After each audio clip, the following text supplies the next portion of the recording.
जळगाव जिल्ह्यात पेट्रोल आणि डिझेल टंचाईची परिस्थिती आता दिवसेंदिवस गंभीर बनत चालली आहे आणि याच मुद्द्यावरून आता विरोधी पक्षही आक्रमक झाले आहेत। धरणगाव शहरात आज शिवसेना ठाकरे गटाच्या वतीने पेट्रोल डिझेल टंचाईच्या निषेधार्थ तीव्र आंदोलन करण्यात आलं। एका पेट्रोल पंपावर झालेल्या या आंदोलनात राज्य आणि केंद्र सरकारविरोधात जोरदार घोषणाबाजी करण्यात आली। यावेळी आंदोलनकर्त्यांनी शेतकऱ्यांना वेळेवर डिझेल मिळत नसल्यामुळे शेती मशागतीचा संपूर्ण हंगाम धोक्यात आल्याची गंभीर चिंता व्यक्त केली। 8 दिवसांत डिझेल पुरवठा सुरळीत झाला नाही तर शेतकऱ्यांसह संपूर्ण जिल्हाभर तीव्र आंदोलन छेडू असा इशाराही शिवसेना ठाकरे गटाने दिला आहे। दरम्यान पेट्रोल आणि डिझेलसाठी तासनतास रांगेत उभ्या असलेल्या नागरिकांना आंदोलनकर्त्यांनी चॉकलेट वाटून अनोख्या पद्धतीने निषेध नोंदवला। या आंदोलनामुळे पेट्रोल पंप परिसरात काही काळ तणावाचे वातावरण निर्माण झाले होते। केंद्र सरकारच्या परराष्ट्र धोरणातील चुकांमुळेच देशासह राज्यात पेट्रोल डिझेल टंचाई निर्माण झाल्याचा गंभीर आरोपही आंदोलनकर्त्यांनी केला आहे। जळगाव जिल्ह्यातील इंधन संकटावर आता राजकारण तापू लागलं असून पुढील काही दिवसांत आंदोलन आणखी तीव्र होण्याची शक्यता व्यक्त केली जात आहे। तो काय सांगाल, शिवसेना ठाकरे गटाच्या वतीने आज पेट्रोल डिझेल टंचाईच्या विरोधात तीव्र आंदोलन करण्यात आलं, काय भूमिका आहे? आंदोलन याच्यासाठी करण्यात आलं, आपण बघितलं असेल गेल्या 15 दिवसामध्ये 3दा पेट्रोल डिझेलची वाढ झाली। वाढ होऊन बी पुरवठा साठा होत नाही आहे। शेतकरी टँकर पेट्रोल पंप मालकाने सांगितलं की टँकर आज 4 वाजता येणार आहे, तो 12 वाजून लाईनीत लागतो। टँकर येतो रात्री 10ला, सकाळी 3 पर्यंत थांबतो। काही शेतकऱ्यांना डिझेलही भेटत नाही, पेट्रोलही भेटत नाही, रात्र बी पूर्ण जाते। येणाऱ्या काळात शेतीचे कामं आहेत, सर्वसाधारण नागरिक असतील त्यांची कामं असतील, हे सर्व थांबलेले आहेत। व त्यानंतर काही ठिकाणी ब्लॅकमध्ये डिझेल विकलं जाते। पुरवठा अधिकारी असतील काही असतील ते बघायला तयार नाही आहेत। तरी कोणत्याही परिस्थितीत शेतकरी फक्त डिझेल पाहिजे।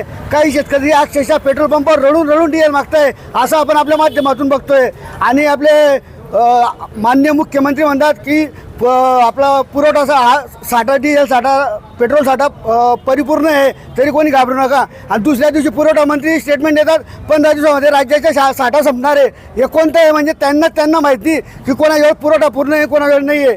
जर त्यांनी आता या 8 दिवसात 2-4 दिवसात जर पुरवठा सुरळीत नाही झाला तर आम्ही जिल्ह्यावर शेतकऱ्यांसह सर्वसाधारण नागरिकांसह उद्धव बाळासाहेब ठाकरे शिवसेनेतर्फे तीव्र आंदोलन करू।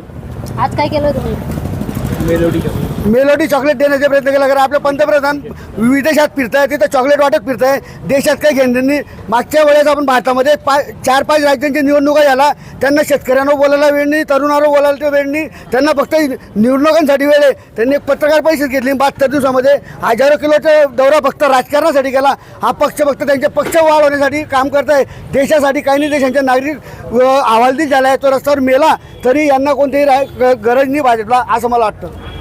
तो काय सांगाल, आज पेट्रोल पंपावर शिवसेना ठाकरे गटाच्या वतीने आंदोलन करण्यात आलेलं आहे? या 10 दिवसामध्ये 3 वेळेस केंद्र सरकारने पेट्रोल आणि डिझेलची दरवाढ केली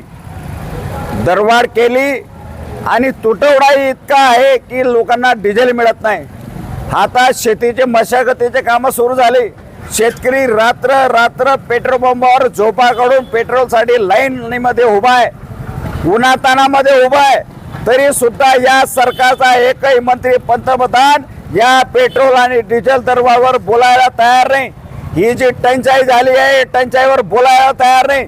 मुख्यमंत्री सांगतात की पाहिजे तेवढं डिझेल आहे, पाहिजे तेवढं पेट्रोल आहे, एवढ्या लाईनी का लागलेल्या आहेत?